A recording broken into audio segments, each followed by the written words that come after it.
पण टाइम कमी आहे, तरी पण आता विषय असा आहे आपला येरगोल याच्या आपल्या मेळाव्याच्या निमित्ताने सर्वांच्या याच्या आपल्या हाके साहेबाचे जे सर्वांच्या जी आज ही जनता आहे बरं का हाके साहेब, ही जी जनता आहे ही जनता जरांग्याला रातभर झोपून देणार नाही।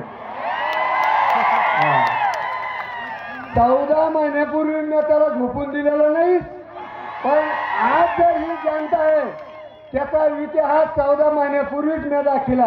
ते जे लांड्या शब्दाचं गाढव आहे का, तर त्या गाढवाची ते काही नाही, हे फक्त लावलेलं राजकीय लोकांनी आपला हक्काचं आपण कोणाच्याही ताटातला घेत नाही, आपण आपल्या हक्काकरता भांडतो आणि आपल्या हक्काकरता एकजूट व्हायची। त्याला हरामाचा खाणा भाड्याला हरामाचा खाण्याकरता भाडे एकजूट करतो, तर आपण आपल्या हक्काच्या खाण्याकरता एकजूट का होत नाही, हे सगळ्यात महत्वाचं आपल्या समाजाला एवढीच माझी विनंती आहे। कारण वेळ कमी आहे, वरून पाऊस सुरू झालेला आहे, जे काही उरीसुरीचं असेल माझ्याकडून ते दुसऱ्या वेळेस तुम्हाला काही ना काहीतरी अर्धा तास मुद्दम देऊन बोलत जय हिंद जय महाराष्ट्र।